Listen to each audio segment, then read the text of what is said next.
бұл роликті өшірмеңіз. Себебі мен сізге бүгін бір нәрсені айтамын. Бұл ақпаратты сіздің атыңыздан ешкім айтқысы келмейді. Ешкім. Мемлекеттік органдарда, банктерде, зейнетақы қорыда. Неге? Өйткені бұл ақпаратты білген адам өзінің заңды құқығын алады, ал бұл жүйеге тиімді емес. Олар сізді 83 жасқа дейін жұмыс істетіп, зейнетке шықпас, бұрын сізді жоғалтып алғысы келеді десем, бұл шындық па, шындық емес пе? Өзіңіз ойланыңыз. Міне бүгінгі роликтің мәні Қазақстанда 50 жасқа, 53 жасқа зейнетке шығудың зайды жолдары бар. Олар заңда жазылған, бірақ бұл туралы ешкім сізге үйіңізге келіп айтпайды, хатта жазбайды. Бұл туралы білу өзіңіздің міндетіңіз. Немесе бізге осы арнаға жазылып, дер кезінде хабарлардан хабардар болу. Бүгін мен сізге нақты 3 санатты айтамын. Бірінші, көп балалы аналар. Екінші, Семей ядролық полигонының маңында тұрған азаматтар. Үшінші, зиянды өндірісте жұмыс істегендер. Осы 3 санаттың біріне кіресіз бе? Онда бүгін сіздің өміріңіз өзгеруі мүмкін. Соңына дейін тыңдаңыз, мен сізге нақты жоспар беремін. Қайда бару керек, қандай құжат алу керек, өтінішті қалай жазу керек? Нақты, қадамдап, тегін. Қадірлі аталар мен апалар, мен сізге бір сұрақ қоямын. Тек бір ғана сұрақ. Сіз қаншасын берттіңіз бұл еліңізге? Қаншасын? 30 жыл ба? 40 жыл ба? Мүмкін 50 жыл ба? Колхозда таң атпастан тұрып кеттіңіз бе? Шахтада, жер астында, тас қараңғыда, ауасы жоқ тар тұтасқа кіріп, жер қойнауынан кен қаздыңыз ба? Зауытта таңнан кешке дейін темір ұрдыңыз ба? Немесе мектепте мұғалім болып, жалақыңыз жоқта баланы оқыттыңыз ба? Ауылда дәрігер болып, жолы жоқ дала арқылы науқасқа бардыңыз ба? Сол еңбегіңіздің орнына сізге не берілді? Айтыңызшы. Зейнетақы. Ал сол зейнетақы дәрі-дәрмекке жетеді ме? Коммуналдыққа жетеді ме? 1 килограмм етке жетеді ме? Жетпейді. Мен білемін, жетпейді. Міне, сондықтан мен осында тұрмын. Мен Бекзатыл Арман, зейнеткерлердің заңгері. Және менің міндетім сізге заңда жазылған, бірақ ешкім айтпайтын жолдарды ашып көрсету. Апалар, 53 жасыңызда зейнетке шыға алатыныңызды білдіңіз бе? 5 баланы өсірген ана 53 жасқа зейнетке шыға алады. Заңда солай жазылған.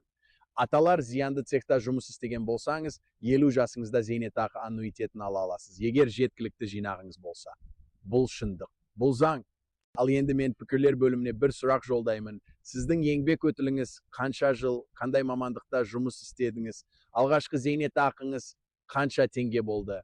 Жазыңыз, бізге өте маңызды. Сіздің жауабыңыз осы арнаның жүрегі. Қадірлі отандастар, мен сізге бір нәрсені ескертемін. Бүгін айтып отырған бұл заңдар тұрақты емес. Олар жиі өзгереді. Ертең парламент мәжілісінде бір бап өзгереді, және сіз ол туралы бір жылдан кейін білесіз. Кеш, уақыт өткен соң. Мысалы, соңғы бірнеше жылда ғана зейнетақы аннуитетін алу үшін жинақ шегі бірнеше рет өзгерді. Зиянды кәсіп тізімі жаңартылды, мерзімінен бұрын зейнетке шығу шарттары қатайтылды, және 2026 жылы қайтадан өзгерістер болды. Зейнетақы мөлшері өсті, бірақ шарттар да күрделенді. Осы себепті мен сізді осы арнаға жазылуға шақырамын, жазылу батырмасын басыңыз, қоңырау белгісін қосыңыз, бұл арна сіздің заңи қорғаныңыз. Мен осында жиі шығамын, жаңа заң өзгерістерін кейіннен емес, дер кезінде айтамын, және ол өзгерістер сізге тиімді болсын деп жұмыс жасаймын. Зейнетақы заңдарын білмеу, бұл ақшаңызды жоғалту, бізге жазылу, бұл ақшаңызды сақтау. Сізге тарихи суретті салып берейін. Бір кезде кеңес дәуірінде зейнеткерлік жүйе қарапайым болды. Ер адам 55 жасқа толды зейнет, әйел адам 50 жасқа толды зейнет. Зиянды өндірісте жұмыс істеген болсаң, одан да ерте. Мұғалімдер, дәрігерлер, арнайы жеңілдіктер, колхоздарда жұмыс істегендер де есепке алынды. Сонда не болды? Ол жүйе сізге сенімді берді. Сіз жастайыңыздан білдіңіз, мен осынша жыл жұмыс істесем, мына жасымда зейнетке шығамын. Жоспар бар, болашақ бар, ол жоспар бойынша өмір сүрдіңіз. Ал қазір қандай жағдай? Қазір сіздің зейнетіңіз 6 деңгейлі есептеу жүйесіне байланысты. Зейнетақы аннуитеті алу үшін сақтандыру компаниясымен шарт жасасу керек. Бейжі шотыңызда жеткілікті қаражат болуы керек. Ол сомалар жасыңызға байланысты өзгереді. Мерзімнен бұрын зейнетке шығу үшін жерді тұрғылықты жерін дәлелдеу керек. Мұрағаттарда жоғалып кеткен құжаттарды іздеу керек. Ал сол мұрағаттар кейде жанып кетеді. Кейде қате жіберіліпті дейді, кейде деректер жоқ дейді. Бюрократиядан қорқасыз ба? Дұрыс, мен де түсінемін. Бірақ бүгін мен сізге нақты жоспарды айтамын, бюрократияны қалай жеңуге болады. Нақты қадамдарды бірге жүреміз. Ендігі кезекте ең маңызды бөлім, мерзімнен бұрын зейнетке шығуға мүмкіндік беретін 3 негізгі санатты талдаймын. Мұқият тыңдаңыз. Мүмкін сіз осы санаттардың біріне кіресіз және соны білмей жүрсіз. Бірінші санат көп балалы аналар. Егер сіз 5 немесе одан да көп баланы туып 8 жасқа дейін тәрбиелеген болсаңыз, сіз 53 жасыңызда заңды зейнетке шыға аласыз. Бұл заңда нақты жазылған әлеуметтік кодекс пен зейнетақы туралы заңның тиісті баптарында. Апалар 5 бала деген бұл ерлік, бұл өмірдің 20 жылын балаға берген дегенді білдіреді. Сіз елдің болашағын тәрбиеледіңіз, сондықтан мемлекет сізге 10 жыл ерте демалыс береді. Бұл сыйлық емес, бұл борышын өтеу. Ал осы жеңілдікті алу үшін не керек? Баланың туу туралы куәліктері. Егер балалар кәмелеттік жасқа толған болса, олардың жеке куәліктері. Бала 8 жасқа дейін сізбен бірге тұрғанын растайтын тұрғылықты жерін куәландыратын анықтама. Егер бала асырап алынған болса, сот шешімі. Осы құжаттармен соңға баратын жол анық. Екінші санат Семей ядролық полигонның аймағында тұрған азаматтар. Өте ауыр тақырып. 1949 жылдың 29 тамызынан 1963 жылдың 5 шілдесіне дейін Семей ядролық полигон аймағында тұрған азаматтар, бұл адамдардың денсаулығы жойылды. Олардың балалары зардап шекті, олардың немерелері зардап шекті. Заңда осы кезеңде төтенше және радиация қаупі ең жоғары аймақтарда кемінде 5 жыл тұрған азаматтарға мынадай жеңілдіктер белгіленген. Ерлер 50 жасынан зейнетке шыға алады, әйелдер 45 жасынан зейнетке шыға алады.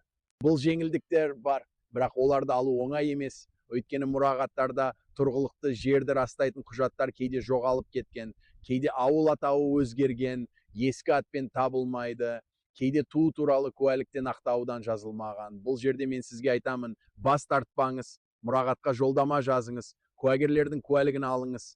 Тіпті сот арқылы дәлелдеуге болады. Заң сіздің жағыңызда тек дәлелдеу керек. Үшінші санат зиянды өндіріс жұмыскерлері. Бұл санат ең кең таралған, бірақ ең аз білінетін санат. Кен шахталарында жұмыс істедіңіз бе? Химиялық зауытта, металлургия цехінде, тау-кен комбинатында жұмыс істедіңіз бе? Радиация, ауыр химикаттар, жоғары температура, шу дірілмен күнделікті жанасқан болсаңыз ба? Егер жұмыс берушіңіз сіздің атыңыздан кемде 84 ай, яғни 7 жыл міндетті кәсіби зейнетақы жарналарын аударған болса, сіз зейнетақы аннуитетін 50 жастан ала аласыз. Бұл ерлерге де, әйелдерге де қатысты. Бірақ назар аударыңыз, бұл жарналар аударылуы керек болды. Жұмыс берушіңіз оларды аударды ма? Бұл сіздің BJZ шотыңызда көрініс табуы керек. EOF.kz порталы арқылы тексеруге болады. Немесе BJZ-ның кез келген кеңсесіне барып, үзінді көшірме алыңыз. Сонда барлығы айқын болады. Ал зейнетақы аннуитеті деген не? Бұл сіз BJZ-дағы жинақтарыңызды сақтандыру компаниясына береді. Ал сақтандыру компаниясы сізге өмір бойы ай сайын белгілі бір сома төлеп отырады. Ол төлем жыл сайын 7%-ға индекстеледі. Яғни сіз ерте зейнетке шығасыз және өміріңіз бойы төлем аласыз. Бұл зиянды өндіріс жұмыскерлерінің заңды жолы. Ал енді ең практикалық бөлім, мен сізге нақты 5 қадамды айтамын. Жазып алыңыз, немесе скриншот жасаңыз, бұл заңгердің тізімі. Біреуді мәрісі өзің сендейеріз диянықтаныз.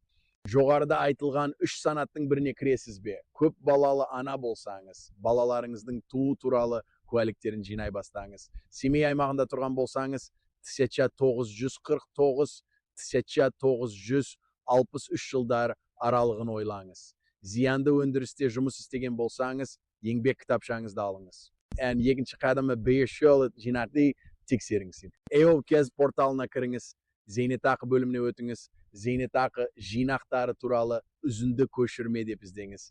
Немесе BJZ-ның кез келген кеңсесіне барыңыз, жеке куәлігіңізді алыңыз. Соның бір данасы жеткілікті. Шотыңыздың жай-күйін толық білуіңіз керек. Жалпы сомасы қанша? Кәсіби жарналар аударылды ма, аударылмады ма? Жеке куәлік міндетті. 2 данасы болсын, еңбек кітапшасы бар болса, егер жоғалса, мұрағаттан анықтама сұраңыз. Ол үшін соңғы жұмыс орнына немесе аудандық мұрағатқа хат жазыңыз. Хаттың да 2 данасы болсын, бірін өзіңіз сақтаңыз, бірін тапсырыңыз. Көп балалы аналар үшін балалардың туу туралы куәліктері. Бала асырап алынған болса, сот шешімі. Семей аймағы үшін тұрғылықты жерін растайтын анықтама немесе мұрағат анықтамасы.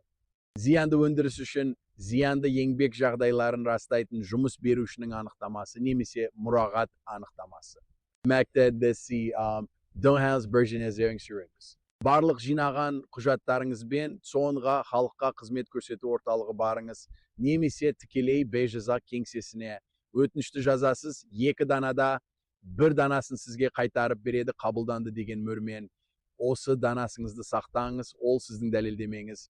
Егер бір жерде жоғалды немесе тапсырылған жоқ десе, сізде мөрлі дана бар. 5-ші қадам, сақтандыру компаниясын таңдаңыз. Зейнетақы аннуитеті алу үшін сақтандыру компаниясымен шарт жасасуыңыз керек. Қазақстанда бұл қызметті бірнеше лицензиялы компания ұсынады. Олардың шарттарын салыстырыңыз.